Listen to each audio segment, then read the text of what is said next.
terhormat Bapak Kepala SMA Negeri 1 Maluda, yang mewakili beliau. Yang kami hormati Bapak Wakasek SMA Negeri 1 Maluda. Yang kami hormati Bapak Ibu Guru Staf SMA Negeri 1 Maluda. Pertama-tama marilah kita mengaturkan puji syukur kehadirat Allah Subhanahu wa Ta'ala karena atas rahmat dan hidayahnya kita dapat berkumpul di tempat ini. Dan tak lupa pula kita kirimkan salam serta salawat kepada junjungan Nabi besar Muhammad Sallallahu Alaihi Wasallam. Karena berkat ini kita dapat berkumpul di tempat ini.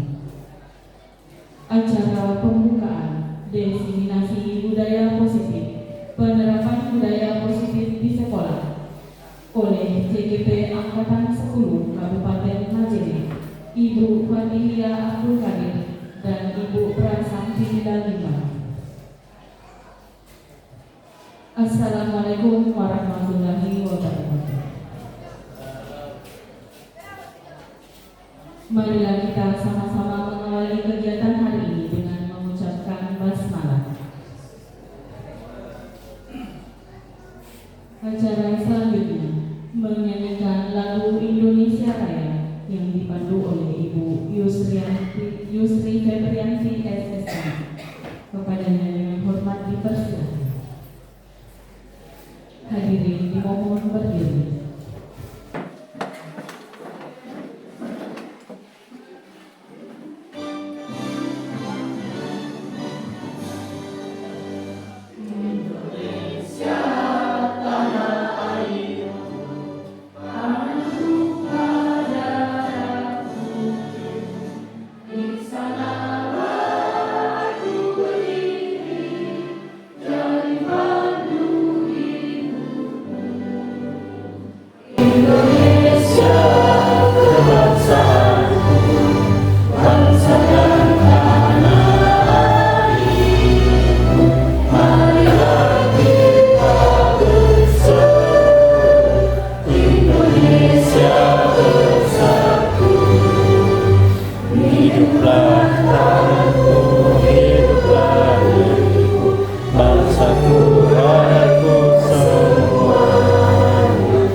Acara selanjutnya sambutan oleh Kepala SMA Negeri 1 Maluda atau yang mewakili beliau.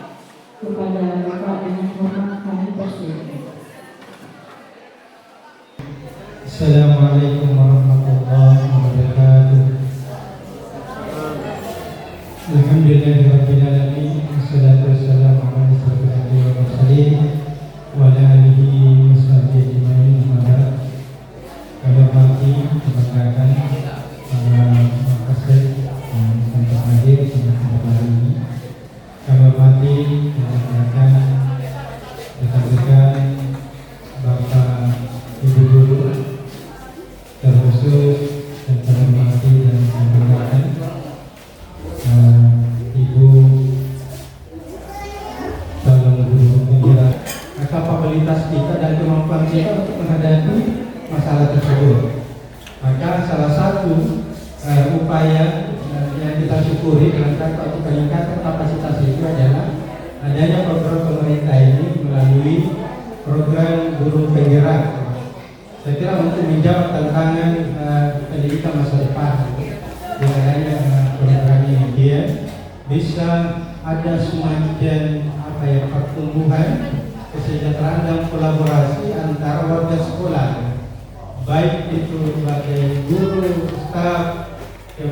siswa maupun dengan orang tua siswa, dengan budaya-budaya positif yang kita bangun, dan itu akan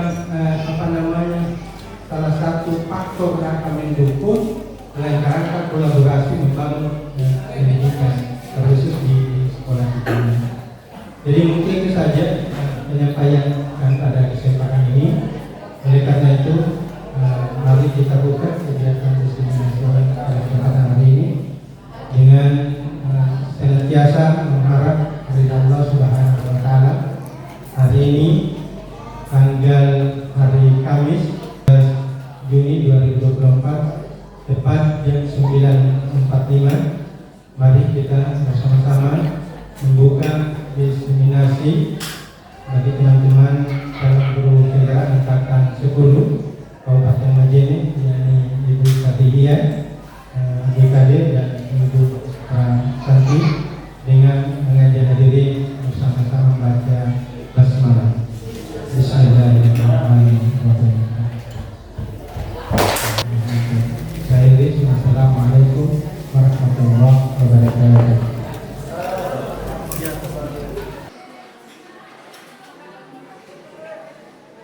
Acara selanjutnya pembacaan doa oleh Ustaz Ahmad Solisi SAGMA kepada Bapak yang akan kami persilakan.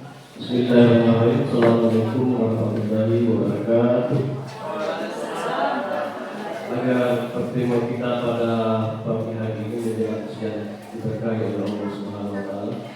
Maka kita mengucapkan kepada kita sudah beristighfar kepada Allah Subhanahu wa Ta'ala sampai kepada Al-Fatihah. Ala dunia wa dunia besar Al-Fatihah. Bismillahirrahmanirrahim. Ya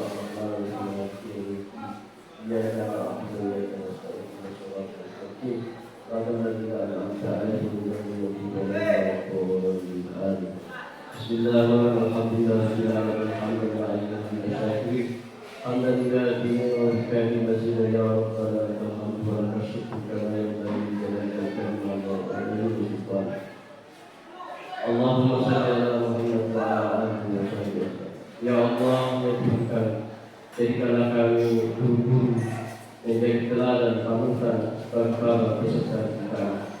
Ya Allah, ya Hayyu ya Qayyum, ya Allah, jadikanlah siswa-siswi kami menjadi generasi yang memiliki ilmu dan etika bergaul, etika berbicara, dan etika berhias.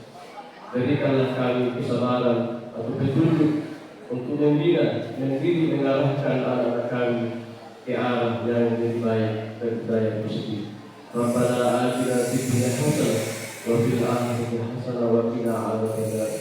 Subhana rabbika rabbil izzati amma yasifun wa salamun alal mursalin walhamdulillahi rabbil alamin.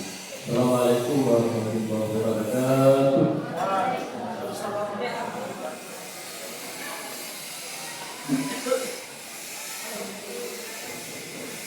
Demikianlah acara pembukaan diseminasi budaya positif oleh CDP Angkatan 10 Kabupaten Madura. Marilah kita sama-sama mengakhiri kegiatan pembukaan ini dengan mengucapkan hamdalah. Sekian dari saya. Assalamualaikum warahmatullahi wabarakatuh. Assalamualaikum warahmatullahi wabarakatuh. Waalaikumsalam. Terima kasih untuk kehadiran Bapak dan Ibu di ruangan ini. Tadi sudah disampaikan dari 6 materi dari budaya positif sudah disampaikan oleh rekan saya. Itu sampai materi ketiga. Yang spesial hari ini terima kasih untuk Ibu Instruktur. Hari ini saya tidak melihat sebagai rekannya, tapi saya melihat sebagai instruktur nasional yang luar biasa hari ini. Nah, pembahasan yang sangat menarik Bapak Ibu. Tapi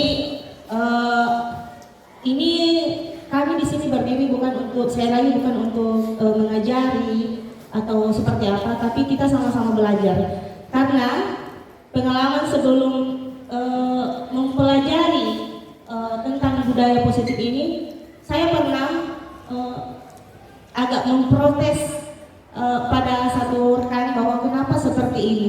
Tapi ketika mempelajari ini, ada kata keyakinan dengan kesepakatan itu ternyata sangat berbeda, sangat berbeda. Jadi semoga untuk diseminasi kali ini bisa membuat kita terbuka pikiran kita bagaimana budaya positif itu kita terapkan di sekolah kita. Nah, karena tadi kita serius mendalami kasus, sekarang kita yang tadi pagi tidak olahraga bisa lah olahraga. Ya, Bapak Ibu silakan berdiri, kita olahraga sejenak.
Dijelaskan. Sekarang saya masuk di kebutuhan dasar manusia, restitusi atau 5 posisi kontrol kita sebagai guru. Kemudian yang terakhir adalah restitusi, segitiga restitusi. Semoga di pembahasan yang terakhir itu bisa menjawab pernyataan dari Pak Iqbal tadi.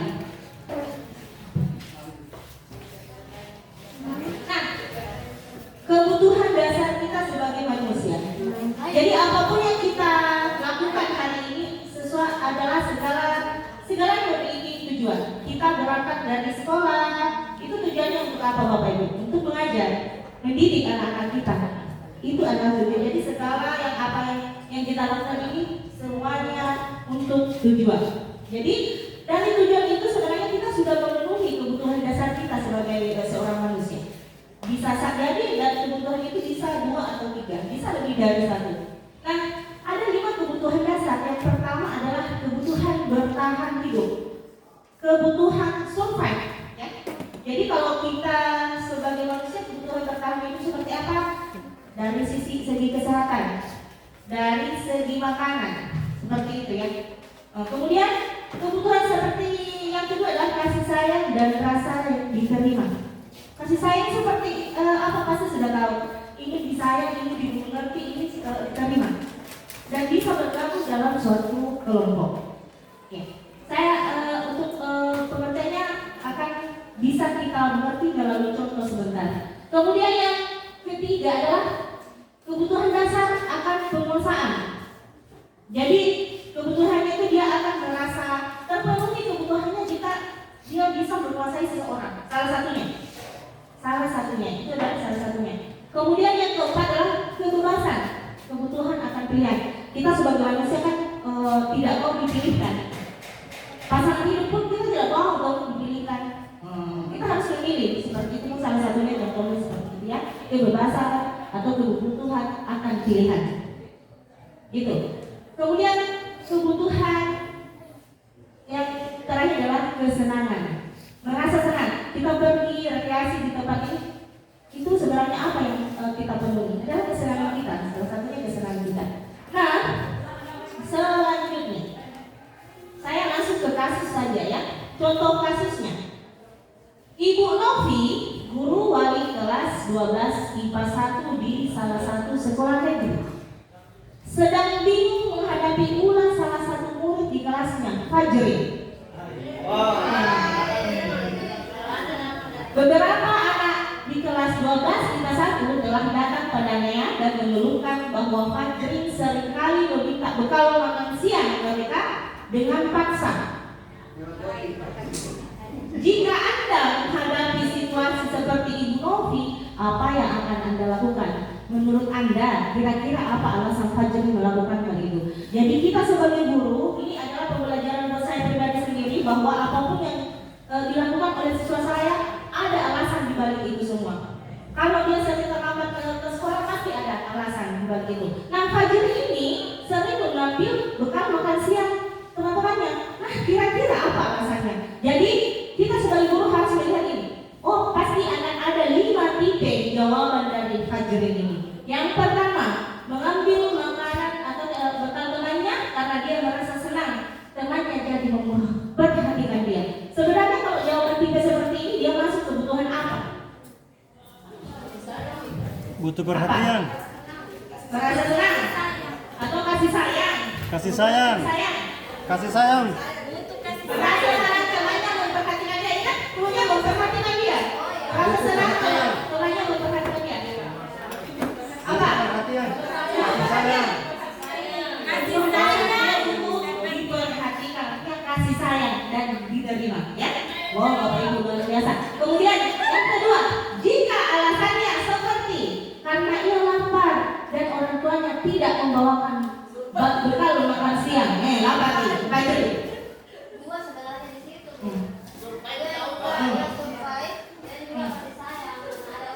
Ya, ya. Karena ia lapar dan orang tuanya tidak membawakannya bekal makan siang. Survei, ya survei. Yang kebutuhan dasar yang pertama lagi apa? Bertahan hidup. Bertahan hidup. Survei bertahan hidup dan kasih sayang juga karena dia harus diperhatikan dari orang tuanya. Kemudian yang ketiga, kalau Fajri mengatakan saya bosan Bu, bekalku tiap hari itu tonji, dibawakan ibunya dari rumah karena ibunya selalu membawakan bekal yang sama. Oleh karena itu dia ingin mencoba makanan teman-temannya yang beraneka ragam. Kira-kira kebutuhannya apa? Apa? Apa tadi? Pilihan apa? Bukan dasar apa tadi yang keempat? Kebutuhan? Kepuasan. Kalau kita memilih kebebasan dalam memilih. Kemudian jika alasannya Fajri, dia merasa hebat kalau mengganggu temannya.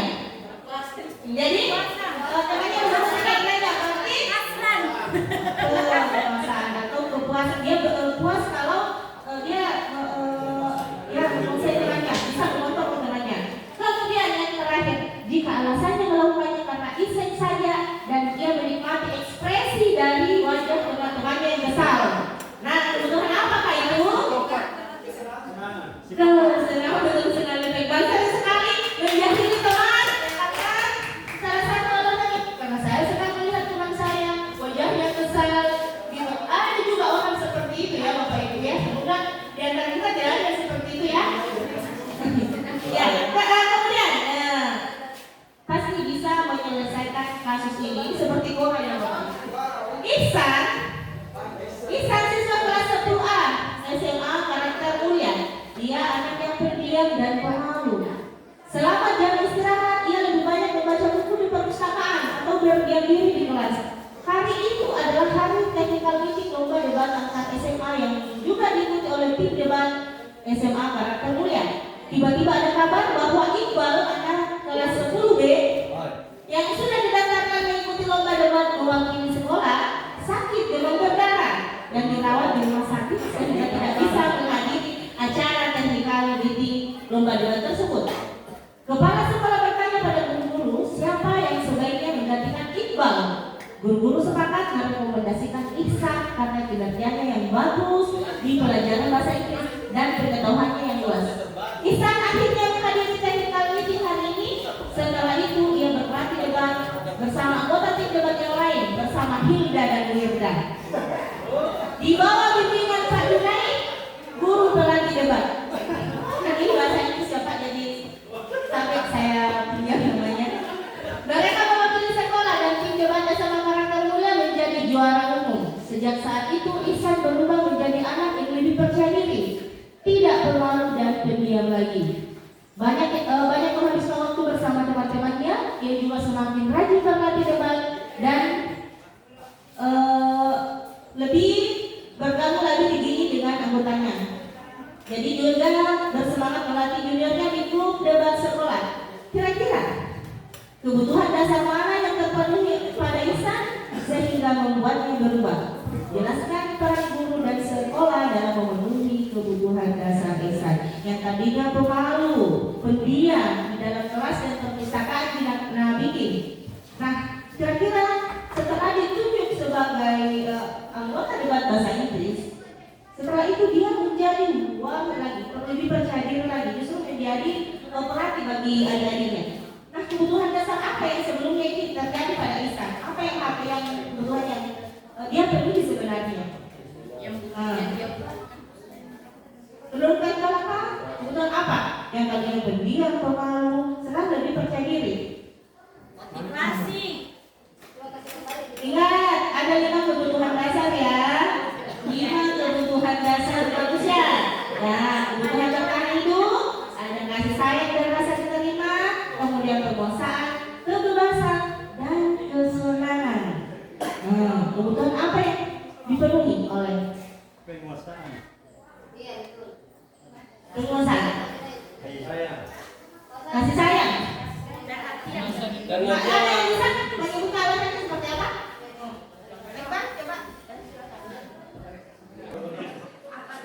Ya, terima kasih. Kalau membaca atau melihat tadi kasus yang dialami oleh Ihsan itu, saya lebih cenderung ke kebutuhan dasar kasih sayang. Karena pada awalnya ketika sakit ya, sebelum dia menggantikan saya kepada saya, dia itu siswa yang pendiam. Dan setelah dia sedikit diapresiasi atau dipercaya oleh sekolah, dia merasa diterima dan juga merasa ada kasih sayang karena diapresiasi pada saat dia berhasil di masa lalu. Jadi saya anggap itu kasih sayang dan rasa ingin diterima. Terima kasih jawabannya dari Anda. Akan ada jawaban atau tidak Bapak Ibu? Pak Junaid bagaimana? Pak Junaid kan kalau Pak Junaid kan tidak kayak tadi penguasaan. Ya tidak masalah. Iya.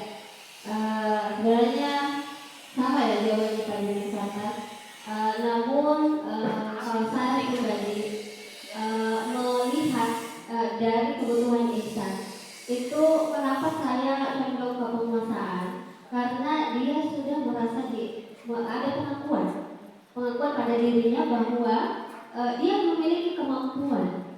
Dia memiliki kemampuan yang tadinya sebenarnya tidak diutus, namun ternyata pada saat dia menggantikan itu akhirnya ada pengakuan dari sekolah dan ternyata timbullah rasa percaya dirinya. Kalau saya secara pribadi, terima kasih. Ya, terima kasih untuk Ibu Hasriani. Aplaus untuk kedua rekan kita. Nah, kita telah kasusnya ya. Nah, ini adalah kebutuhan dasar yang dipenuhi oleh Pak Ihsan tadi. Anak kita Ihsan tadi. Nah, kebutuhan dasar penguasaan, kebutuhan pengakuan atas kemampuan. Kenapa bisa seperti itu? Kadangkala kita sebagai manusia pribadi sendiri, walaupun kita pendiam tapi kita bisa. Tapi yang kurang adalah waktu kita, waktu untuk mengekspresikan itu, kesempatan yang kurang. Jadi dengan mungkin Ihsan tidak bersyukur Iqbal sakit, tapi karena Iqbal sakit dia ada kesempatan untuk menunjukkan apa yang dia bisa. Dengan itu kebutuhan dasar yang dia miliki adalah dia butuh pengakuan, diakui atas kemampuannya dia. Seperti itu, ya. Kita bisa analisa kebutuhan ini berhubungan dengan kekuatan untuk mencapai sesuatu, menjadi kompeten, menjadi terampil, diakui atas prestasi dan keterampilan kita, didengarkan dan memiliki rasa harga diri. Kebutuhan ini meliputi keinginan untuk dianggap berharga, bisa membuat perbedaan, bisa membuat pencapaian kompeten diakui dan dihormati. Kita lihat dari kasusnya Ihsan, dari prestasinya dia diakui kalau memang dia bisa, seperti itu ya. Kemudian kita lanjut, ya. Sebenarnya bergabung semua tidak ada yang benar sih Bapak Ibu, tapi ada yang bilang lebih tepatnya seperti apa. Karena ada rasa di situ, rasa kasih sayang itu butuh di situ ya. Kemudian kita masuk di 5 posisi kontrol. Apa sih ini 5 posisi kontrol? Jadi ilmuwan William tadi yang sudah dijelaskan sama Ibu Fatia, ini dicetuskan berdasarkan penelitian terhadap pendidik atau guru-guru. Jadi ada 5 posisi yang dari hasil penelitian tersebut, ada 5 posisi kontrol yang sering digunakan oleh para pendidik atau para pengajar, ya, seperti itu. Yang pertama adalah penghukum, ya.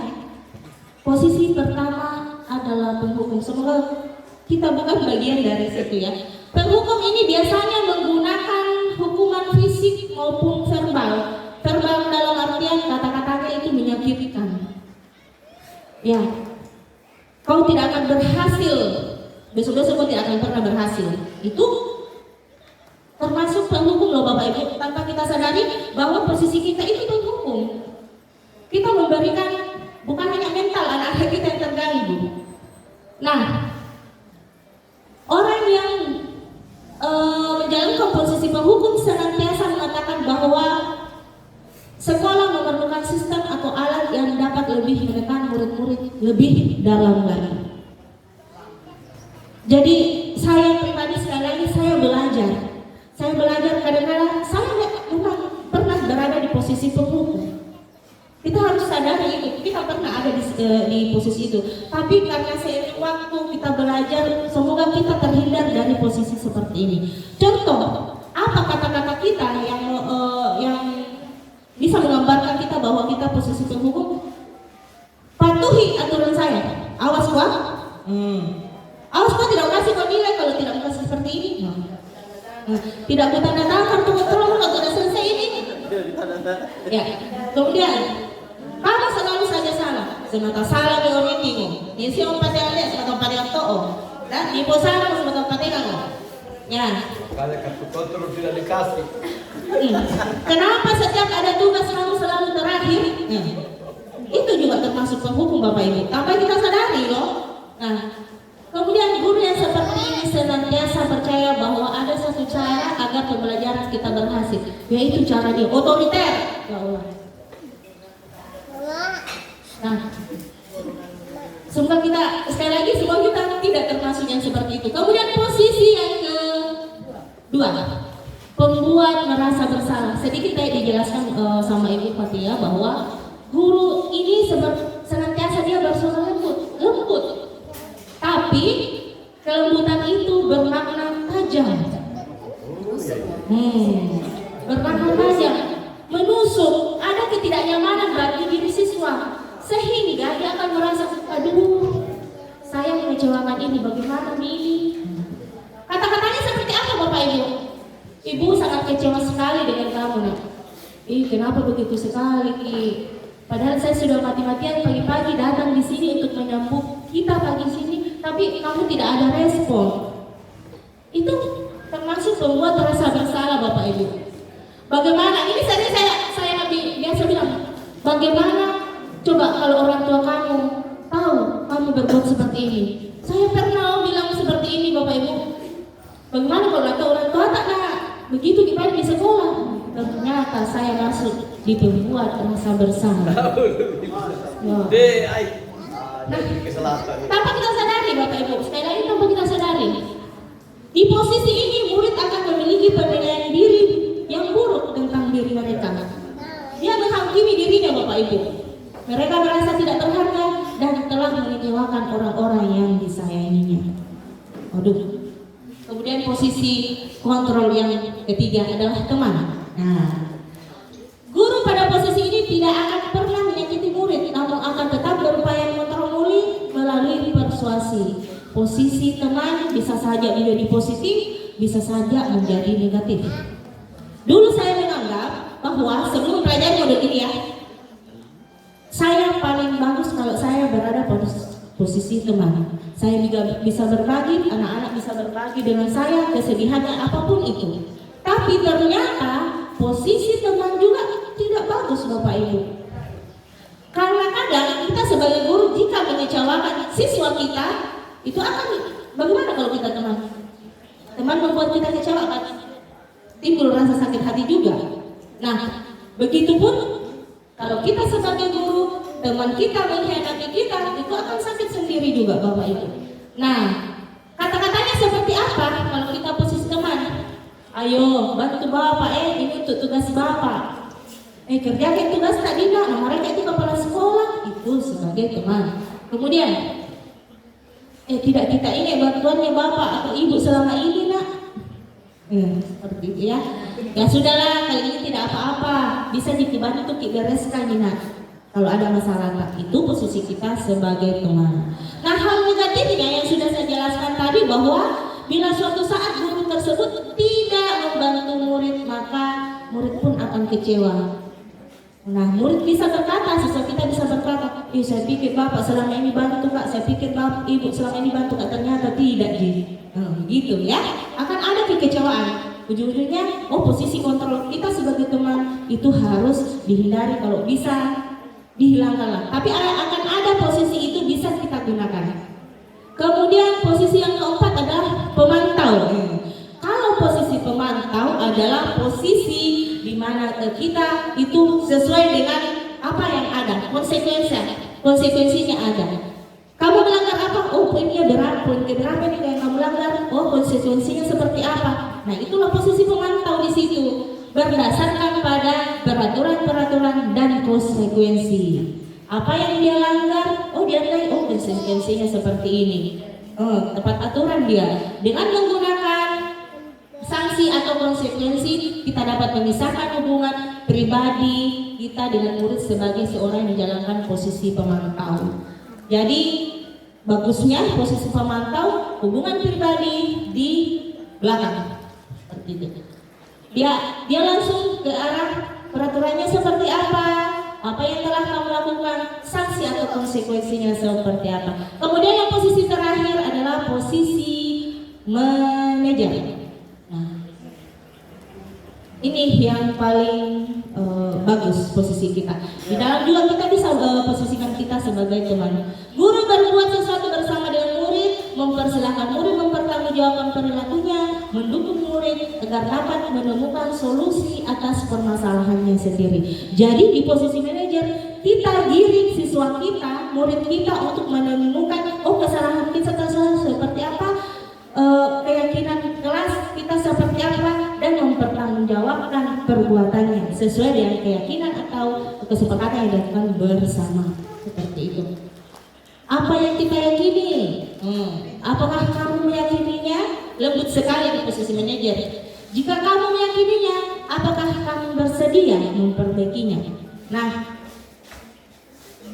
kita berpikir masing-masing. Kita ada di posisi apa sekarang Bapak Ibu? Coba kita refleksi dulu, kita ada di posisi mana sekarang? Ada yang bisa kita jadikan ini pembelajaran, tidak usah di dalam hatimu saja. Kali ini saya posisi saya posisi penghukum. Insya Allah besok adalah saya posisinya manajer, ya. Amin. Kemudian ada kasus Kak, ada bukan kasusnya. Siapa yang mengatakan pernyataan atau kalimat? Saya kecewa sekali dengan kamu. Siapa yang mengatakan ini? Ya, guru yang mengatakan. Betul sekali. Posisinya seperti apa? Saya kecewa sekali dengan kamu. Tadi kan ada pembuat rasa bersalah, penghukum, pemantau, manajer, dan teman. Saya kecewa sekali dengan kamu. Apa itu? Pembuat rasa bersalah. Kemudian kamu tidak akan pernah berhasil dalam kehidupan ini. Pemantau. Pemantau atau penghukum? Menurut Pak Fajar kenapa? Kenapa? Itu alasannya Pak. Saya mau alasan dong, kenapa langsung penghukum? Tidak ada. Ya begitu kalau orang salah muncul dalam kasus. Kamu tidak akan pernah berhasil dalam kehidupan ini. Yang ditolong ponis. Nanti tinggal rasa tinggalmu. Atau nanti tinggal. Kamu tidak akan pernah. Kira-kira posisinya itu apa?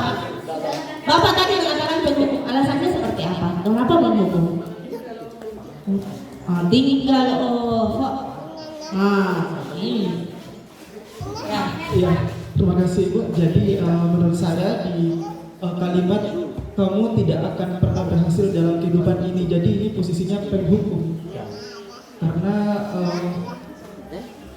ini akan membuat rasa kecewa atau rasa sakit yang timbul.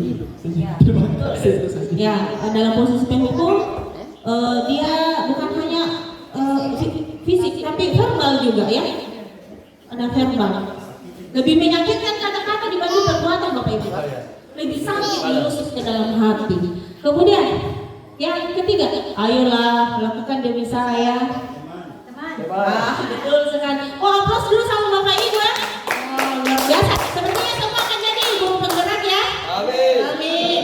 Kemudian apa yang telah kamu lakukan? Pemantau ya. Pemantau ini sering sekali dia hadapkan dengan konsekuensi yang sudah ada. Kemudian yang terakhir, kalau kamu memperbaikinya, jadi kira-kira hal tersebut akan menggambarkan apa tentang dirimu? Posisi apa? Manajer. Betul sekali, pelatih Olimpiade. Bahasa Inggris luar biasa. Nah, dari hal tadi saya anggap Bapak dan Ibu sudah memahami bahwa posisi kontrol dalam diri kita sebagai pendidik itu ada, tapi kita harus posisikan kita sebagai apa dulu? Biarkan keberpihakan kita kepada murid itu tetap ada. Kemudian yang terakhir adalah segitiga restitusi. Jadi secara umum gambaran segitiga restitusi itu bukan menghukum ya, tapi memperbaiki. Nah, di segitiga restitusi ini timbul karena adanya perlakuan terhadap anak-anak yang bermasalah itu seperti apa? Semuanya berbeda-beda perlakuannya. Tapi yang paling sering muncul adalah mereka melakukan ketiga tahapan itu. Tahapan apa namanya? Tahapan segitiga restitusi. Sekali lagi, restitusi bukan hukuman, tapi memperbaiki. Ya, kita memperbaiki. Ya, seperti dari dulu bla bla bla segitiga roda apa itu? Ya. Tahapan segitiga restitusi. Nah, saya pernah bertanya, saya pernah bertanya kepada instruktur saya, termasuk kepada teman-teman CGP yang lain, apakah dalam setiap tahapan restitusi itu harus lengkap? Harus lengkap kita jalankan. Kemudian jawabannya, jika itu sudah kamu temukan solusinya, tidak wajib lengkap, tapi alangkah baiknya kita melaksanakan setiap tahapan-tahapan itu agar solusinya bisa kita temukan dengan cara yang baik juga. Nah berpikiran saya juga seperti ini, kan namanya segitiga. Kalau segitiga itu hilang sisinya satu, itu bukan segitiga namanya. Jadi mungkin analoginya seperti itu Bapak Ibu. Jadi kita lebih baik menyelesaikan itu sesuai dengan tahapan yang ada. Nah, tahapan itu ada 3 ya. Ada yang pertama itu kita validasi tindakan yang salah, kita validasi dulu. Kemudian kita stabilkan identitasnya. Kemudian terakhir adalah menanyakan keyakinan. Nah, di menstabilkan identitas ini adalah bagian dasar segitiga restitusi. Jadi kalau ada anak-anak terlambat sekolah, kita stabilkan dulu, jangan langsung bilang ini kembali ke saya pribadi masih belajar ya, kita semua masih belajar, saya pun masih belajar. Jangan langsung bilang, padahal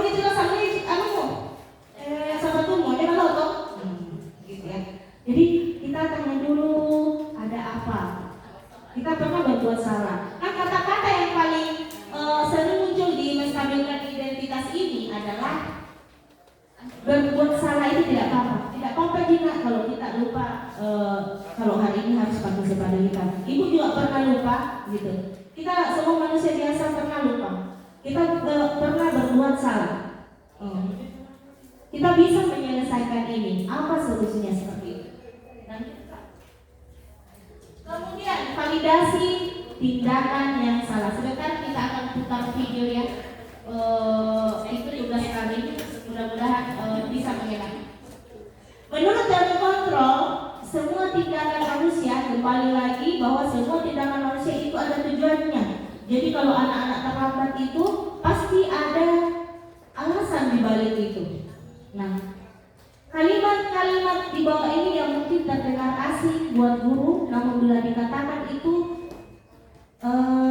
ada tanpa menghakimi akan memvalidasi kebutuhan mereka. Jadi kalau bilang baik-baik sama siswa tidak akan menimbulkan efek kepada mental mereka, tapi justru mereka akan leluasa bahwa inilah alasan saya kenapa saya bisa terlambat. Nah, apa sih kata-katanya? Apa sih pertanyaannya? Padahal kamu bisa melakukan yang lebih baik, yang lebih buruk dari ini ya. Padahal kamu bisa melakukan yang lebih buruk dari ini ya. Kemudian kamu pasti punya alasan mengapa melakukan hal itu. Itu padahal kamu bisa melakukan yang lebih baik ya Bapak Ibu. Kemudian kamu patut bangga pada dirimu sendiri karena kamu telah melindungi sesuatu yang penting buatmu. Itu kata-kata untuk kita masuk ke tindakan yang kedua adalah validasi tindakan yang salah. Contohnya saya hubungkan dengan kasus Pak tadi yang kedua ya. Tadi itu Kak, yang bukan yang kasusnya Bupati yang sepatunya Randi ya. Kalau kita masukkan ke kasus seperti ini di tahapan segitiga restitusi, mungkin sobat wali kelas dia akan memanggil Erik tadi. Dia menanyakan mungkin alasan pertama untuk di langkah pertama menstabilkan identitas. Ada yang bisa kamu ceritakan Erik mengenai hal ini? Seperti itu. Tidak apa-apa Erik, kita pernah berbuat salah. Bapak juga pernah muda biasa menginjek teman. Tapi kembali lagi apakah itu salah atau benar? Gitu. Kemudian masuk di validasi tindakan yang salah. Nah, perbuatan Erik apakah sudah sesuai apakah sudah sesuai dengan apa yang ada dalam dirimu Erik? Apakah benar-benar ini sesuai dengan yang ada dalam dirimu? Atau tidak? Apakah karena bisikan teman-temanmu? Seperti kan itu ada alasan di balik itu. Kemudian yang terakhir adalah menanyakan keyakinan. Menanyakan keyakinan dia hubungkan dengan keyakinan kelas. Biasa kita hubungkan dengan keyakinan kelas yang sudah kita sepakati. Apakah perbuatan kamu Erik sudah sesuai dengan keyakinan kelas kita? Kan ada tuh. Kalau Erik mengatakan tidak, yang mana yang tidak sesuai? Oh, menghargai, saling menghormati, menghargai. Nah, biarkan Erik menemukan kesalahannya di mana dan menemukan solusinya seperti apa. Dan pada saat Pak Iqbal kan menyatakan konsekuensi, dia meminta maaf. Pasti di sinilah menanyakan keyakinan, guru menanyakan itu, mengarahkan ke sana untuk menemukan apa yang akan dilakukan Erik. Apakah dia meminta maaf atau seperti apa? Disinilah dia akan di tahap inilah Pak Iqbal ya menanyakan keyakinan. Dia hubungkan dengan keyakinan atau kesepakatan yang dibuat dengan teman-temannya.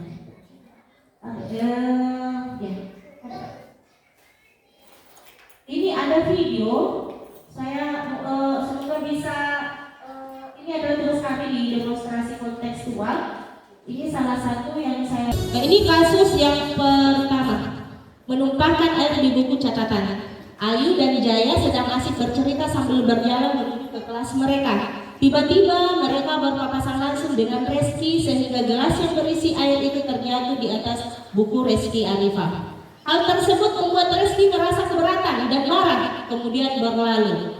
Tapi di dalam kelas ketegangan mereka berlanjut sehingga salah satu murid bernama Fatir mengadukan hal tersebut kepada Ibu Prasanti yang kebetulan sedang lewat di depan kelas.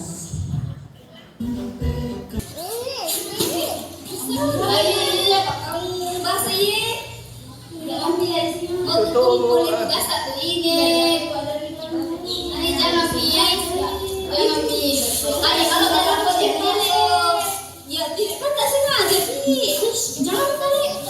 Ya nih, sudah mikir kalau ya tidak mau ini. Mau dia. Iya. Saya bukan berat-berat bukan bersama kita. Sekian sama dia.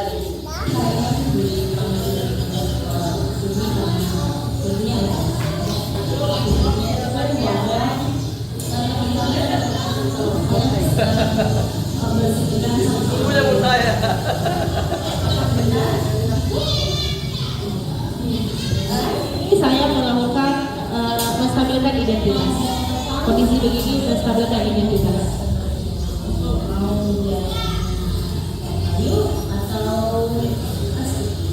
Saat ini saya mempersilakan salah satunya siapa yang mau menjelaskan.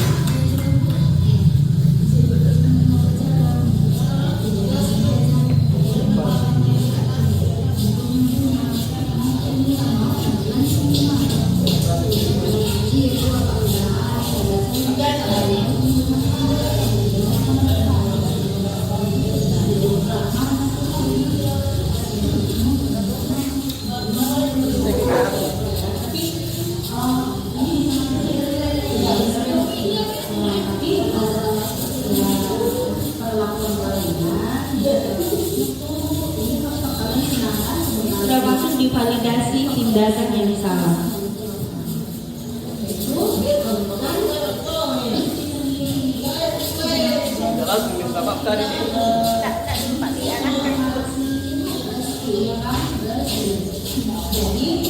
Intinya kalau di tahap ketiga itu kita arahkan anak-anak bagaimana dia menemukan solusinya sendiri, bertanggungjawabkan. Ternyata ini yang selalu dibahas oleh ibu instruktur dulu pada saat pertemuan. Saya belum paham masalah itu ibu. Jadi saya kadang bilang, oh kenapa seperti ini. Ternyata setelah mempelajari modul ini betul-betul terbuka otak saya. Semoga saya bisa menjadi yang lebih baik untuk kita semua menjadi lebih baik Bapak Ibu. Termasuk menanyakan keyakinan. Memperbaikinya dengan cara apa? Itu pertanyaan kunci saya. Memperbaikinya dengan cara apa?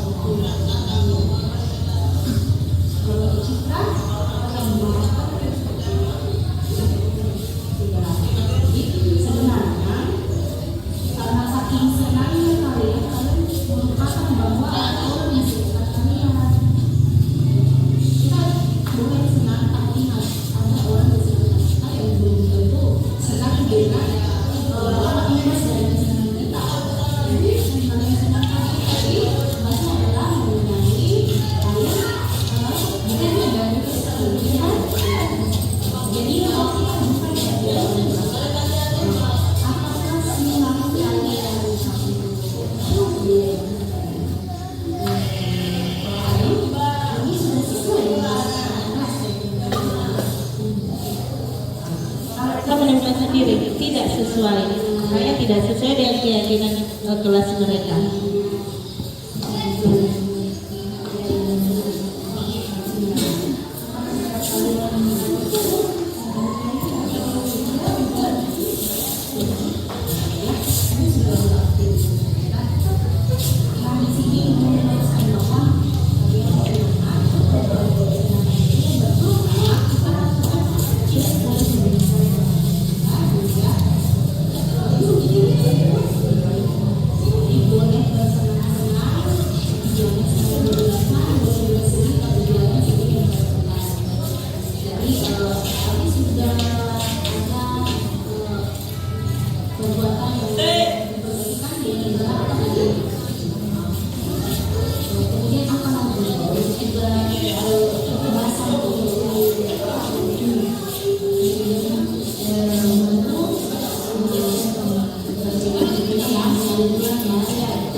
Temukan sendiri solusinya itu dengan meminta maaf dan mengganti catatan temannya yang tadi.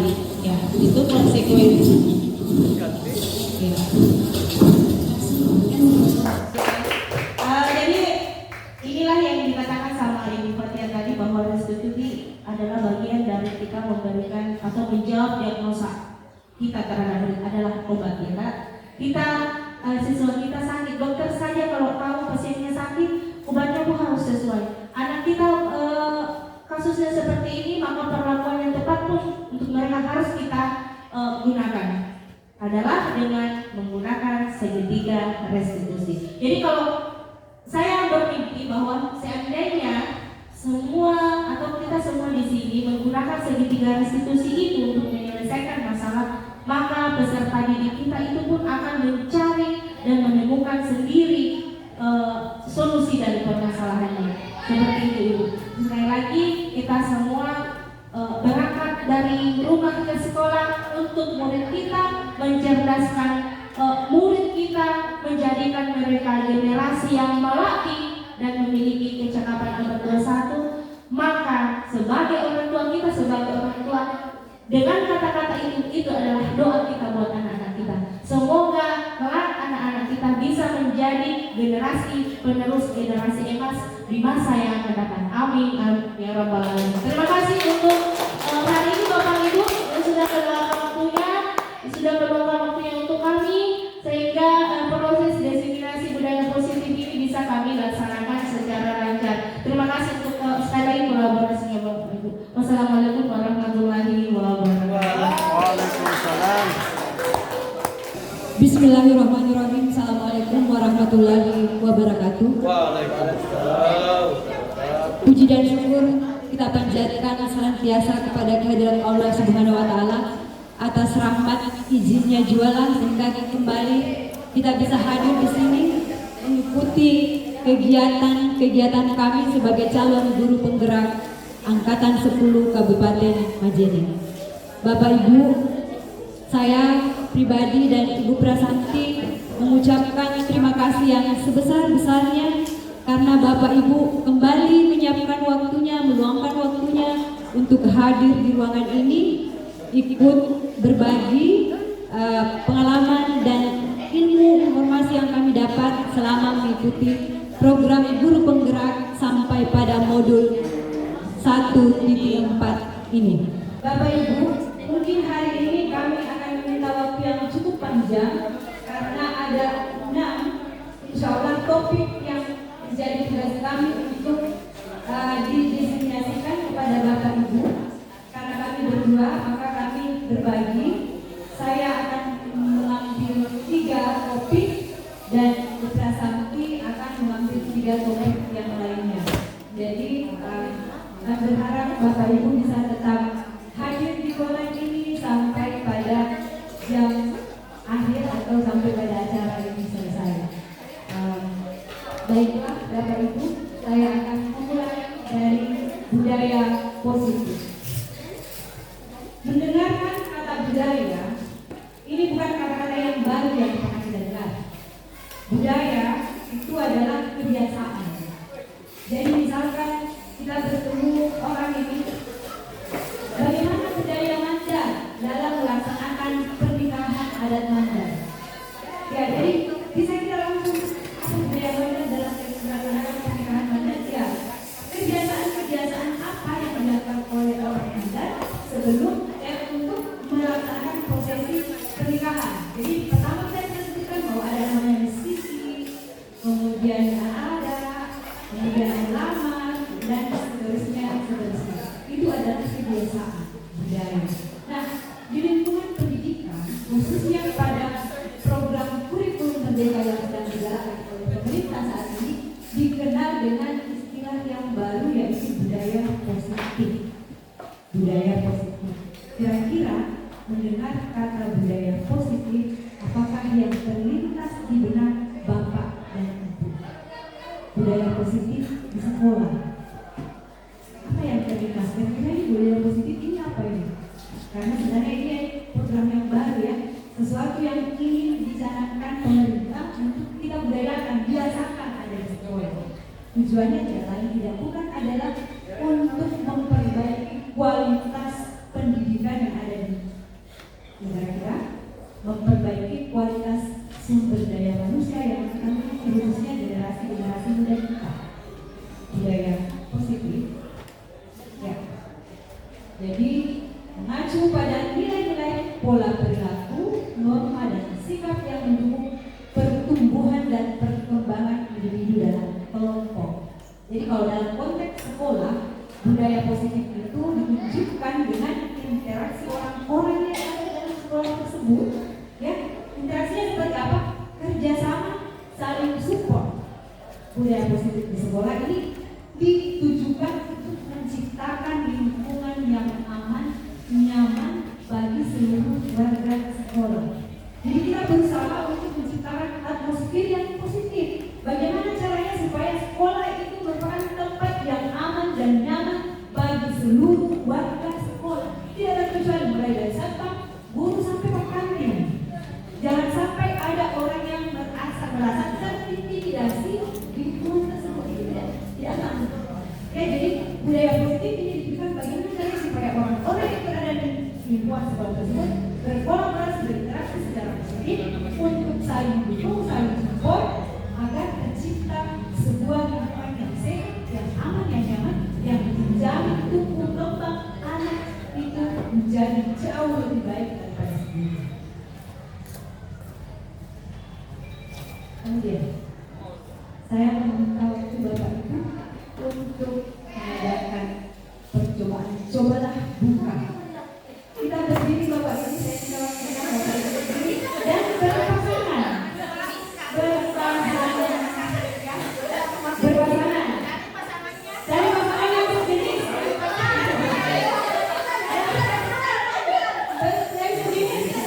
Bukan mengepalkan tangannya, seolah-olah menggenggam sesuatu. Ya ada seolah-olah tergenggam sesuatu. Kalau jadi kita berikan apa yang paling berharga untuk kita, itu yang kita genggam. Seolah-olah itu ya. Nah, si A itu menggenggam keyakinannya dia apa yang dia pegang. Kemudian si B bertugas sebagai pengganggu. Jadi si B, ya kan, pasangan kita berusaha sedemikian rupa bagaimana caranya supaya apa yang kita genggam ini bisa dibuka, bisa terlepas, bisa Bapak Ibu mengerti kuncinya. Baik, sudah ada yang digenggam, sudah ada yang dipikirkan kira-kira apa yang digenggam, sudah dipikir. Oke, kita mulai dari sekarang. Sudah dibuka, berusaha dibuka Bapak Ibu. Ayo coba dibuka, berusaha dibuka, boleh dikunci. Baiklah, terima kasih. Kita sudah mendapatkan 2 orang. Ya, oke. Tadi Pak Junaid dan Pak Ahmad bisa buka ya? Bisa. Kalau Bu Hazrani gimana? Bu Hazrani sulit. Baik, saya mau menanyakan kepada Pak Ahmad dan Pak Junaid tadi berhasil membuka. Kenapa bisa dibuka, Pak? Apa alasannya? Apa yang Pak Junaid lakukan sampai bisa membuka tangannya Pak Ahmad? Ya. Terima kasih ada kesempatan yang diberikan kepada saya untuk menggoda yang pasangan saya tadi. Saya hanya memegang tangannya langsung nabuka saja. jadi saya rasa ya apa yang dia apa yang digenggam itu masalah apa yang tadi itu keyakinannya itu kayaknya tidak terlalu tidak terlalu kuat keyakinannya karena hanya baru dipegang langsung nabuka. Seharusnya katanya keyakinannya kuat sekali, ya mungkin bagaimanapun godaannya dia tidak akan bisa. Terima kasih ya saya. Bagaimana kita tidak pendapatnya Pak Ahmad? Kenapa langsung dibuka Pak tadi? Terima kasih. Iya. Terima kasih. Kenapa saya karena saya lihat dia berusaha dia ingin tahu seperti apa yang saya pegang itu. Dan yang saya pegang itu adalah sesuatu yang terbaik untuk dia. Jadi saya buka saja. Terima kasih. Oke, baik. Terima kasih. Ya, tangan untuk pasangan pertama kita. Terima kasih Bapak-Bapak. Jadi Bapak Ibu, dalam kegiatan tersebut kita akan melihat sesungguhnya siapa yang memegang kendali untuk membuka atau menutup pamantan. Keyakinan kita adalah sesuatu yang mutlak untuk kita pertahankan. Tetapi semua itu tergantung pada kebutuhan dasar kita. Ya, jadi sebesar apapun orang mengganggu, kalau kita merasa bahwa keyakinan ini adalah hak prerogatif buat kita, sesuatu yang kita pertahankan, maka Anda tidak akan pernah untuk berencana atau melepaskan apa yang ada di dalam.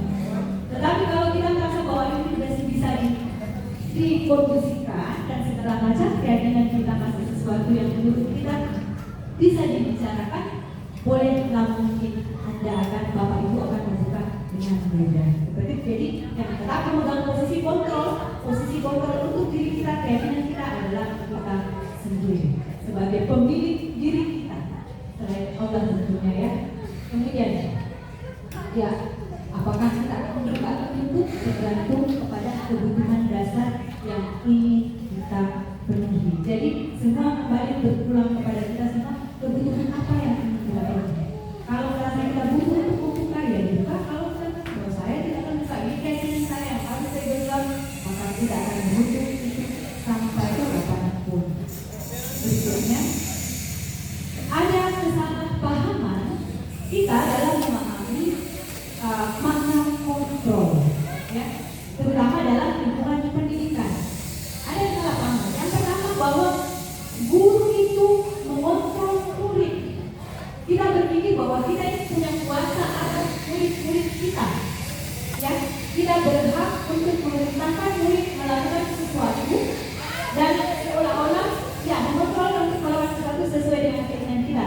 Tetapi pada dasarnya pada Bapak Ibu, mereka murid kita melakukan sesuatu yang kita perintahkan berulang-ulang itu mungkin bukan karena kita mengontrol, tapi karena dia bersedia dikontrol. Bersedia dikontrol. Kemudian yang kedua adalah penguatan positif. Itu efektif. Kita berpikir bahwa penguatan positif kepada anak kita itu efektif. Yang mana penguatan positif? Misalkan bujukan. Yona, artinya sayang dia, anak dia seperti itu. Jadi kita berusaha untuk mempengaruhi anak-anak kita agar tidak mengulangi kesalahan yang sesuatu yang menurut kita salah, ya, tidak mengulangi itu lagi dan berusaha untuk mengontrol bentuknya apa yang harusnya dia lakukan. Nah, ini kemungkinan murid untuk menolak bujukan itu bisa tergantung kepada pendapat gurunya. Kemudian berikutnya, ilusi atau pendapat kita bahwa kritik dan membuat rasa bersalah itu membuatkan karakter anak. Yang mana itu membuat rasa bersalah? Misalkan ada kita menjelaskan sesuatu, terus dia anak-anak itu di belakang, kita panggil ke depan. Tadi kamu ribut, ya Bu, kamu tidak tahu bagaimana ini membuat materi ini sampai ibu mengatur depan laptop memikirkan bagaimana caranya supaya kamu mengerti. Ibu itu capek, banyak sekali yang harus dikerjakan. Menyusun materi pembelajaran itu menyenangkan. Baru tiba di kelas, kamu berbuat seperti ini. Sedih ibu, apa yang ibu harus lakukan itu membuat anak merasa, aduh, saya bersalah. Kasihan ibu, sudah capek-capek bikin materi pembelajaran, ternyata sampai di kelas kita tidak perhatikan. Itu adalah membuat rasa bersalah. Kita menganggap bahwa ini bisa mengontrol murid, tetapi sebenarnya Bapak Ibu itu akan membawa pada identitas yang gagal. Dia akan merasa dirinya buruk, akan merasa buruk, bukan sekali apa-apa, tidak baik apa-apa seperti itu. Jadi kita menunjukkan biasanya guru yang seperti ini menggunakan kalimat-kalimat yang halus. Jadi kayak dia membuat rasa bersalah, membuat murid merasa tidak nyaman. Kemudian, kemudian lagi adalah orang dewasa memiliki hak untuk memaksa. Jadi seperti yang tadi saya bilang bahwa kita merasa kita memiliki tanggung jawab untuk murid atau melakukan sesuatu yang kita inginkan. Padahal tanpa kita sadari bahwa benar sebagai tiga bayi. Kadang-kadang anak menjadi anak baik itu di depan kita. Kenapa? Karena dia takut. Tetapi di belakang, kecuali di materi dan di baju-baju putih. Akhirnya usaha yang kita lakukan untuk mengontrol dia tidak efektif, tidak membuat dia benar-benar menjadi orang seperti yang kita mau. Tapi dia hanya bersandiwara, seperti itu. Nah, dalam teori kontrol ada dua hal yang saling ini berseberangan karena intinya yang pertama adalah stimulus respon dan yang kedua adalah respon. Stimulus respon itu yang mana? Yang pertama kita menganggap bahwa setiap orang itu kebutuhannya sama. Kita menganggap bahwa setiap orang punya kebutuhan yang sama, padahal tidak dapat. Dua orang anak yang kembar saja belum tentu punya pilihan yang sama. Ada anak yang introvert, extrovert, dia laki-laki yang sama bapak yang sama, jelas berbeda kebutuhannya. Berbeda kebutuhannya. Ada kalau anak-anak yang introvert biasanya kita berikan handphone, kita berikan gadget supaya dia bisa menikmati hidupnya sendiri. Itu kalau dia bakal jadi. Tetapi yang extrovert itu kita harus memberikan atau memfasilitasi dia supaya dia bisa bergaul. Bagaimana caranya? Karena dia senang bergaul anak-anak yang seperti itu. Jadi kebutuhan kita jelas berbeda. Yang kedua, semua orang melihat hal yang sama. Tidak Bapak Ibu ya? Tidak semua kita melihat orang yang sama. Saya saja di mata Bapak Ibu pasti punya persepsi yang berbeda-beda. Ibu Fatilia itu orangnya keras kepala. Yang lain mungkin akan melihat tidak, dia itu hatinya lembut. Yang lain mungkin akan melihat pasayu. Yang lain akan melihat tidak, dia baik hati. Itu adalah persepsi kita pada satu objek yang sama. Berbeda Bapak Ibu. Nah, setiap orang itu memiliki gambaran yang berbeda pada satu objek yang sama. Kemudian kita mencoba mengubah orang lain agar punya pandangan yang sama dengan kita. Yang ada adalah sebaiknya kita berusaha memahami pandangan orang lain tentang dunia ini. Kita tidak rasakan. Kemudian perilaku buruk dilihat sebagai sebuah kesalahan. Padahal sebenarnya tidak ada perilaku buruk. Yang ada adalah semua perilaku itu memiliki tujuan. Terserah orang menilai itu buruk atau tidak. Misalkan begini, ada orang yang kita lihat dia seketat-ketatnya. Buat kita yang suka makan, buruk itu perilakunya. Masa mau siksa diri tidak makan malam? Sementara orang yang melaksanakannya, dia mengatakan bahwa saya ini sehat. Jadi itu bukan pandangan yang berbeda. Kita tidak paham tujuannya. Kemudian ada lagi stimulus respon itu orang lain bisa mengontrol saya ini bisa diatur oleh orang lain, padahal hanya kita lah yang seharusnya mengontrol diri kita. Kemudian pertama lagi bahwa saya bisa mengontrol orang lain, tidak dapat. Kita tidak bisa mengontrol orang lain. Kemudian pemaksaan itu ada saat bujukan gagal. Jadi kalau ada orang yang bujuk di parade dia bilang pasangan terus gak boleh melengkuk. Ya, sementara yang ada itu adalah kolaborasi dan konsensus untuk menciptakan pilihan-pilihan baru. Kemudian kita selalu berpikir bahwa dunia ini selalu ada menang atau kalah, padahal tidak. Seharusnya adalah win-win solution. Semua menang dengan posisinya masing-masing. Disiplin, kita masuk ke disiplin. Mendengar kata disiplin, semua Bapak Ibu sudah pasti tahu apa itu disiplin. Ya, disiplin adalah kepatuhan yang kita pahami dulu ya, kepatuhan pada tata tertib atau aturan. Jika tidak disiplin, ada sanksinya, ada hukumannya. Jadi ini, misalkan ini anak-anak kelas 11 kan sangat tidak disiplin. Gampang tidak tepat waktu, kalau itu dia belajar, dan dia pikir adalah apa, hukuman apa yang diperlukan supaya mereka bisa tidak mengulangi lagi melakukan itu. Untuk pemikiran zaman dulu, ya. Tidak disiplinan bisa diganjar dengan hukuman. Sementara pada disiplin positif itu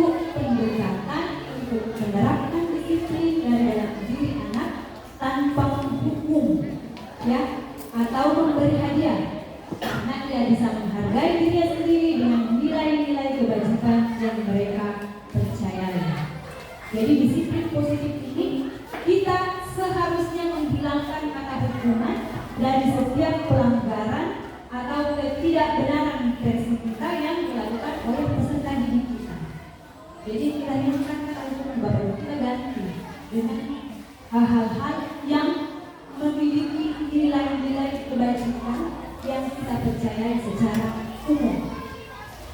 Nah, untuk menghasilkan sebuah konteks kemerdekaan dalam konteks pendidikan, yaitu murid merdeka, syarat utamanya itu adalah mereka harus memiliki disiplin yang kuat.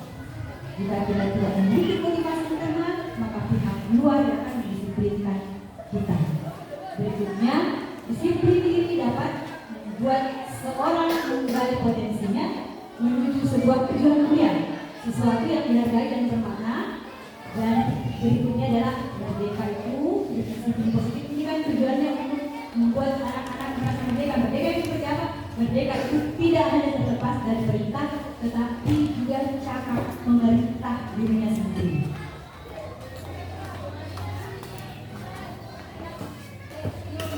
Nilai-nilai kebajikan universal. Jadi ada nilai-nilai kebajikan universal. Yang mana itu nilai-nilai universal? Yaitu adalah nilai-nilai positif yang dimiliki oleh manusia. Hal tersebut merupakan tujuan impian yang ingin dicapai oleh setiap individu. Seperti yang disampaikan oleh Dr. William Biasa bahwa pada bahwa setiap perbuatan itu memiliki tujuan. Dan sahabatnya dari biasa itu mengatakan bahwa dengan menaikkan nilai kebajikan ini seorang motivasi dirinya akan terbangun sehingga menggerakkan motivasi dari dalam diri dengan mencapai tujuan mulia yang nilai kebajikan yang mana ini Bapak Ibu, yaitu kalau di Indonesia ya, ini profil pelajaran Pancasila. Ada 6 nilai kebajikan universal di profil pelajaran Pancasila kita. Antara lain itu kreatif, bernalar kritis, mandiri dan lain sebagainya. Motivasi perilaku manusia. Siswa kita melakukan sesuatu, kita pun juga sebenarnya semua berdasarkan motivasi. Kita makan, Bapak Ibu, makan itu motivasinya apa? Supaya kita kenyang, tidak terasa lemas. Jadi kita akan melakukan kegiatan makan. Nah di sini motivasi perilaku manusia itu umumnya ada 3. Yang pertama adalah menghindari ketidaknyamanan atau hukuman. Yang kedua itu dia mau mendapatkan penghargaan atau imbalan dari orang lain. Dan yang ketiga itu dia melakukan sesuatu karena memang dia ingin cekan. Misalkan seperti ini Bapak Ibu, siswa kita tata tertibnya apa? Aturan kita itu jam 7.30 pembelajaran dimulai. Si A datang di sekolah paling lambat jam 7.30. Paling lambat jam 7.30. Ada 3 kemungkinan. Pertama, takut dihukum. Waiting for connection. Biasanya, misalkan kalau kita mau tanya anak, kenapa cepat sekali ke sekolah? Aku gak terlambat Bu, mari kok masuk kalau saya terlambat. Nanti saya justru lari lapangan 10 kali. Itu adalah menghindari ketidaknyamanan atau hukuman. Tapi ada juga, kenapa cepat sekali ke sekolah? Wali kelas itu bilang yang cepat datang akan dapatkan sarapan gratis. Jadi saya cepat datang ke sekolah.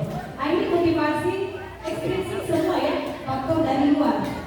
Jadi dia berharap dapat imbalan, dapat peringkat yang bagus. Jadi saya dipuji Bu kalau saya dalam cepat.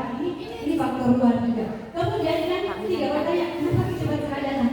Bu, saya senang kalau saya datang ke sekolah lebih cepat. Saya periksa buku-buku, tugas mana yang belum saya kerjakan. Saya akan bertanya ke teman kalau ada yang tidak paham. Itu adalah motivasi yang ketiga, menjadi orang yang mereka inginkan dengan menghargai diri sendiri melalui nilai-nilai kebajikan yang dia percayai. Jadi motivasi kita, motivasi orang manusia itu umumnya ada 3 yang berkaitan. Bisa karena dari sesuatu yang tidak nyaman, hukuman, karena mendapatkan penghargaan, atau karena kesadaran dia sendiri. Ini namanya motivasi intrinsik, kesadaran yang tumbuh dari dalam dia sendiri. Jadi dia melakukan sesuatu karena dorongan dirinya sendiri. Kemudian motivasi perilaku manusia, disiplin positif itu mendukung manusia saja untuk menjadi orang yang berkegiatan dan menghargai diri sendiri dengan nilai-nilai yang mereka percayai. Sekarang kita masuk ke dalam hukuman, konsekuensi, dan restitusi. Bapak Ibu, sebelumnya kalau kita ada anak melakukan kesalahan, yang terpikir adalah hukuman seperti apa yang pantas untuk dia terima. Tetapi seiring berkembangnya zaman, sekarang kita masuk kurikulum merdeka, anak-anak adalah anak-anak yang merdeka. Sistem pendidikan yang terbaik itu harus berpihak kepada murid. Ya, maka muncullah namanya konsekuensi, bukan perlu hukuman, dan restitusi. Misalkan ada anak yang terlambat, apa yang akan kita lakukan? Kalau kita akan menghukum, maka yang akan terlambat, ayo, kenapa kamu terlambat? Angkat kaki di depan, berdiri di depan kelas sampai jam pelajaran selesai. Itu hukuman Bapak Ibu? Hukuman.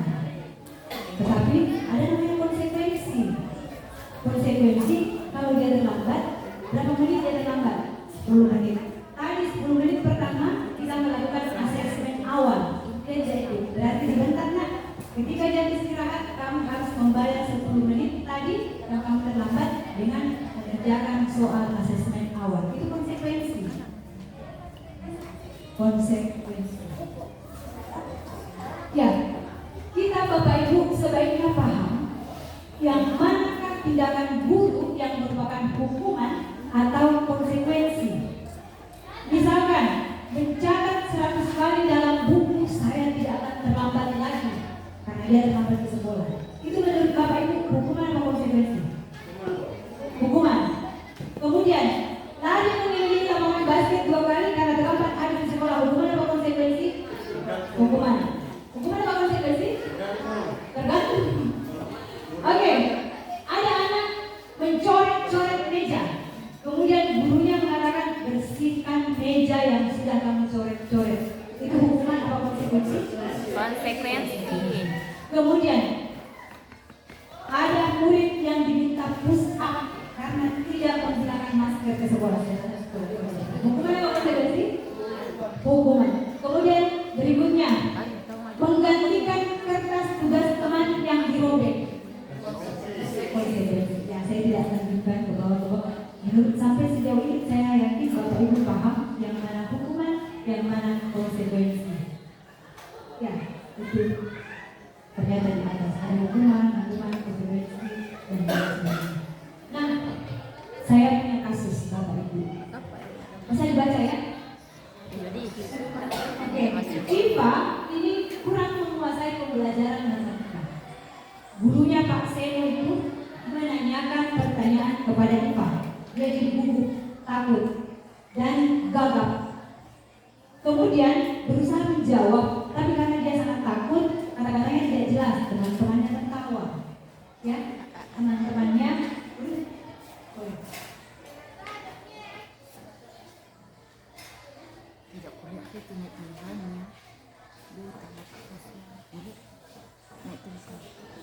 Tulisannya itu di atas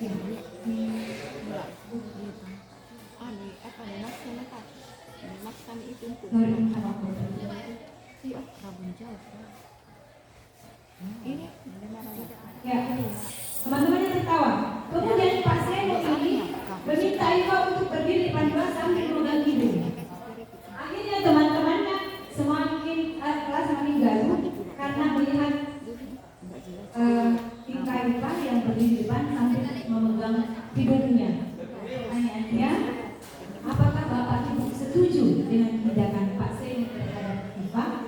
Kalau setuju, mengapa? Kalau tidak setuju, ya. Mengapa Pak Seno tidak setuju? Bisa disampaikan ya, matematika. Kira-kira kalau dari Pak Seno, Pak Bajiri akan melakukan hal seperti itu? Ya.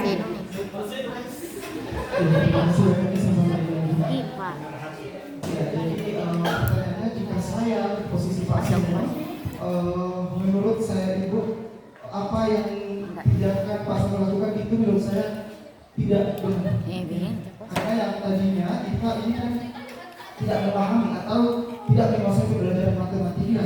Yang harusnya kita lakukan di sini adalah memberikan fasilitas yang bagaimana caranya supaya si IPA ini bisa memahami apakah kita mulai dari pembelajaran awal, menanyakan apa-apa saja materi yang dia tidak jelas di IPA.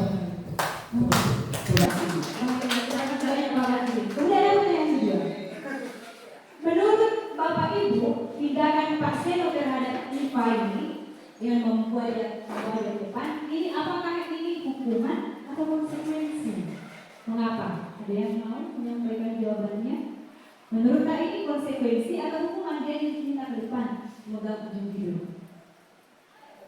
Ya, Ibu Hasriani. Silakan.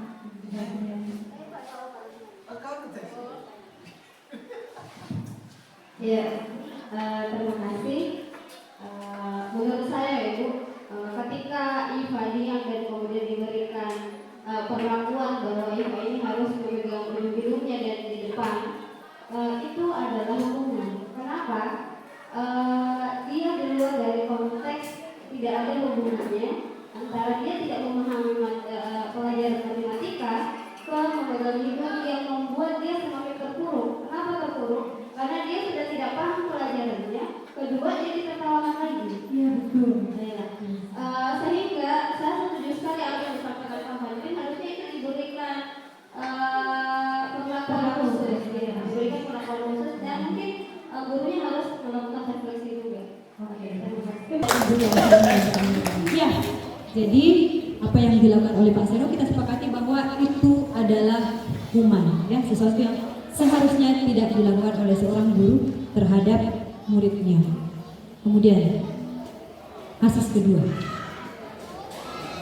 Randi ini selesai olahraga, dia mengikat sepatunya bersama teman-temannya. Tiba-tiba Erik datang berdiri di depannya sambil menunjuk sepatu Randi. Dia mengejek Randi karena sepatunya robek. Maka Randi terdiam, wajahnya pucat. Dia merasa sangat sedih dan malu karena Erik mengejeknya di depan teman-temannya. Kejadian ini kemudian diceritakan teman-temannya ke wali kelas. Menurut Bapak Ibu, apakah yang harus dilakukan oleh wali kelas? Apakah memberikan hukuman kepada Erik, konsekuensi atau restitusi atas perbuatannya mengejek Randi? Saya lupa sampaikan Bapak Ibu bahwa ada 3 perlakuan yang biasanya dilakukan ketika anak-anak membuat kesalahan. Yang pertama itu yang sudah zaman-zaman dulu itu adalah hukuman, seperti yang disebut tadi ya. Sepertinya itu sebaiknya kita hapus hukuman, sudah tidak sesuai lagi. Kemudian yang kedua adalah konsekuensi. Seperti yang disampaikan Ibu Ani, apa itu konsekuensi? Itu adalah akibat atau sesuatu yang diberikan kepada anak yang ada hubungannya dengan pelanggaran yang dilakukan. Jadi kalau terlambat datang, bukannya disuruh lari lapangan, itu tidak ada hubungannya. Terlambat datang, apa yang dirugikan dirinya dari keterlambatannya itu yang kita bayarkan. Kemudian yang ketiga adalah restitusi. Restitusi menurut saya pribadi itu adalah healing. Healing buat anak-anak. Jadi anak-anak ini seperti ada masalah, dia sakit ini butuh obatnya itu restitusi. Tindakan atau perlakuan yang akan kita lakukan yang bisa membimbing dia untuk melihat kesalahannya dan memperbaikinya, menuntun dia untuk perbaikinya. Nah sekarang kasusnya Randi bersama Erik, apa kira-kira kalau Bapak Ibu menjadi wali kelas, apa yang akan kita lakukan terhadap Erik? Bapak Ibu? Baik, Pak Iqbal, ada yang mau disampaikan? Silakan Pak. Ya, terima kasih. Kalau melihat dari kasus yang diceritakan tadi, apa yang pantas untuk diberikan itu adalah menurut saya itu konsekuensi dengan cara mungkin dia meminta maaf di depan teman-teman kelasnya. Kemudian langkah berikutnya menurut saya adalah saya tidak tahu posisinya di mana di kita ini, apakah posisi atau restitusi, itu adalah mengajak teman-temannya untuk lagi-lagi untuk membantu si Randi ini untuk saling bergotong royong mengumpulkan uang untuk diberikan sehingga kalau kembali lagi ke budaya positif tercipta lingkungan yang aman, tidak ada lagi saling mengejek. Yang kedua tercipta lagi lingkungan yang nyaman karena kita saling berperan di sini. Sharing is caring. Betul. Terima kasih Bapak Ibu guru hebat. Saya tidak menyangka bahwa kasus yang saya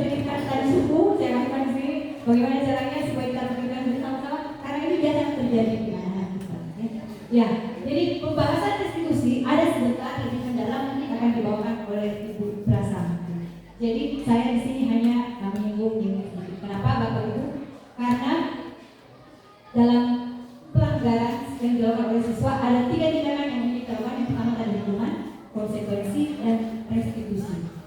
Yang kita lihat bahwa restitusi adalah proses menciptakan kondisi bagi murid untuk memperbaiki kesalahan mereka sehingga mereka bisa kembali pada kelompok mereka dengan karakter yang lebih kuat.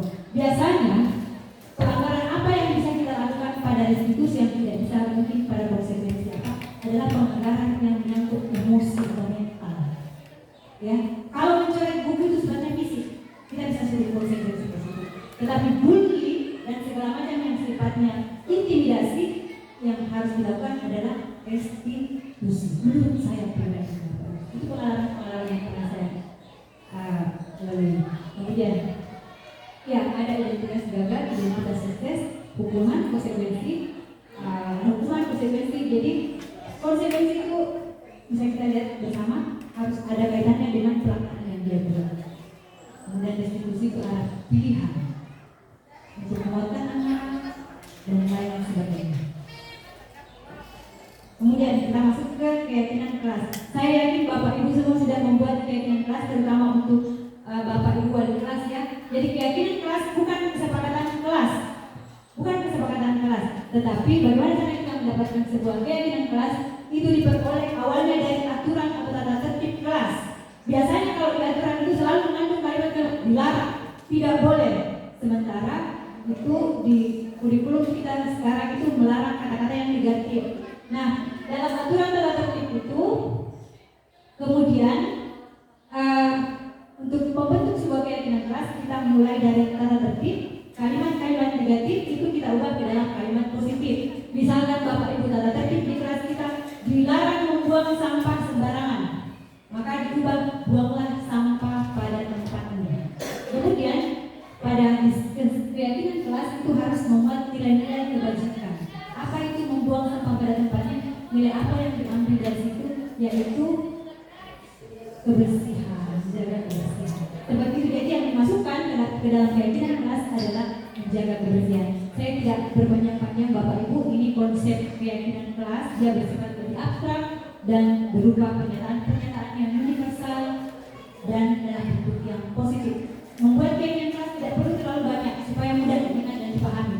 Kemudian sesuatu itu yang diterapkan di lingkungan tersebut. Kemudian warga kelas hendaknya ikut berkontribusi dalam pembuatan keyakinan kelas melalui surat pendapat atau diskusi kelas.